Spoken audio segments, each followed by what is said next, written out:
ലോകം മുഴുവനും അറിയുന്ന ഇന്ത്യയുടെ സ്വന്തം ഇതിഹാസം അതായിരുന്നു ഉസ്താദ് സക്കീർ ഹുസൈൻ. വിരൽത്തുമ്പിൽ സംഗീതത്തെ ഒളിപ്പിച്ചിരുന്ന അത്ഭുത പ്രതിഭ ഇനിയില്ല. അദ്ദേഹത്തിന്റെ വിരലുകൾ തബലയിൽ തീർക്കുന്ന വിസ്മയം നേരിട്ടും കണ്ടും കേട്ടും ആസ്വദിക്കാൻ വേണ്ടി മാത്രം ലോകത്തിന്റെ നാനാ ദിക്കുകളിൽ നിന്നും ആയിരങ്ങളായിരുന്നു ഒഴുകിയെത്തിയിരുന്നത്. തന്റെ പിതാവും തബല ഇതിഹാസവുമായ ഉസ്താദ് അല്ലാ റഖയുടെ മാർഗനിർദ്ദേശപ്രകാരം 3-ാം വയസ്സിൽ തബല വായിക്കാൻ തുടങ്ങിയതാണ് സക്കീർ ഹുസൈൻ. 7-ാം വയസ്സിൽ തന്റെ ആദ്യത്തെ പൊതുപ്രകടനം നടത്തിയ അദ്ദേഹം വെറും 12 വയസ്സുള്ളപ്പോൾ ആഗോളതലത്തിൽ ഇന്ത്യൻ ശാസ്ത്രീയ സംഗീതത്തെ പ്രതിനിധീകരിച്ച് അദ്ദേഹം തന്റെ ആദ്യ അന്താരാഷ്ട്ര കച്ചേരി പര്യടനം ആരംഭിച്ചു. Heat and dust, in custody എന്നിവയുൾപ്പെടെയുള്ള ഐതിഹാസിക ചിത്രങ്ങൾക്ക് സംഗീതം നൽകിയ അദ്ദേഹം സാസ്, അപരാജിതോ തുടങ്ങിയ ശ്രദ്ധേയമായ ബോളിവുഡ് പ്രൊജക്ടുകളിലും പ്രവർത്തിച്ചിട്ടുണ്ട്.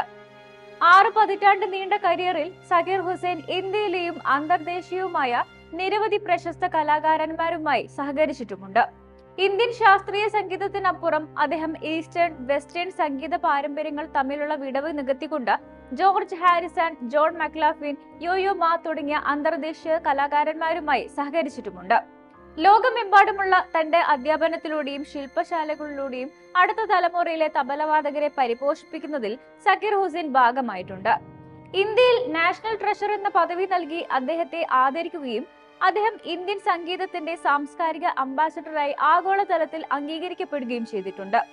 1951 മാർച്ച് 9 മഹാരാഷ്ട്രയിലാണ് ഉസ്താദ് സക്കീർ ഹുസൈൻ ജനിച്ചത്. മാഹിമിലെ സെന്റ് മൈക്കിൾസ് ഹൈസ്കൂളിൽ പ്രാഥമിക വിദ്യാഭ്യാസം പൂർത്തിയാക്കി. സംഗീതത്തിൽ മികവ് പുലർത്തുന്നതിന് പുറമെ അദ്ദേഹം സാമ്പത്തിക ശാസ്ത്രത്തിലും ബിരുദം നേടിയിരുന്നു. സെന്റ് സേവിയസ് കോളേജിൽ നിന്നാണ് അദ്ദേഹം ബിരുദം നേടിയത്. ഇതിഹാസ തബലവാദകനായ അല്ലാ റഖയുടെ മൂത്ത മകനായ സക്കീർ ഹുസൈൻ തന്റെ പിതാവിന്റെ പാത പിന്തുടർന്നുകൊണ്ടാണ് സംഗീത ലോകത്തേക്ക് ചുവടുവെക്കുന്നത്. ഈ വർഷം ആദ്യം നടന്ന 66ാമത് ഗ്രാമി അവാർഡുകളിൽ 3 അവാർഡുകൾ ഉൾപ്പെടെ തന്റെ കരിയറിൽ ഉടനീളം ഹുസൈൻ 5 ഗ്രാമി അവാർഡുകൾ നേടിയിട്ടുണ്ട്. ഇന്ത്യയിലെ ഏറ്റവും പ്രശസ്തമായ ശാസ്ത്രീയ സംഗീതജ്ഞരിൽ ഒരാളായി കണക്കാക്കപ്പെടുന്ന ഹുസൈന് 1988 രാജ്യത്തെ പരമോന്നത സിവിലിയൻ ബഹുമതികളിൽ ഒന്നായ പത്മശ്രീയും 2002 പത്മഭൂഷണും 2023 പത്മവിഭൂഷണും ലഭിച്ചിട്ടുണ്ട്. മിക്കി ഹാർട്ടിനൊപ്പം പ്ലാനറ്റ് ഡ്രം എന്ന ആൽബത്തിൽ സഹകരിച്ചതിനും സക്കീർ ഹുസൈൻ ഗ്രാമി അവാർഡ് നേടിയിട്ടുണ്ട്. ഇതോടെ ഈ ബഹുമതി നേടിയ ചുരുക്കം ചില ഇന്ത്യൻ സംഗീതജ്ഞരിൽ ഒരാളായി അദ്ദേഹം മാറി. കഥക് നർത്തകിയും അധ്യാപികയുമായ ആന്റോണിയ മിനക്കോളെയാണ് ഹുസൈൻ വിവാഹം കഴിച്ചത്. ദമ്പതികൾക്ക് അനീസ ഖുറേഷി, ഇസബെല്ല ഖുറേഷി എന്നിങ്ങനെ 2 പെൺമക്കളുണ്ട്. 2004 അദ്ദേഹത്തിന്റെ ഏറ്റവും പുതിയ ചിത്രമായ മങ്കി മാൻ പുറത്തിറങ്ങി. അദ്ദേഹം രക്തസമ്മർദ്ദവുമായി ബന്ധപ്പെട്ട കടുത്ത പ്രശ്നങ്ങൾ നേരിട്ടിരുന്നതായി നേരത്തെ വാർത്തകളുണ്ടായിരുന്നു.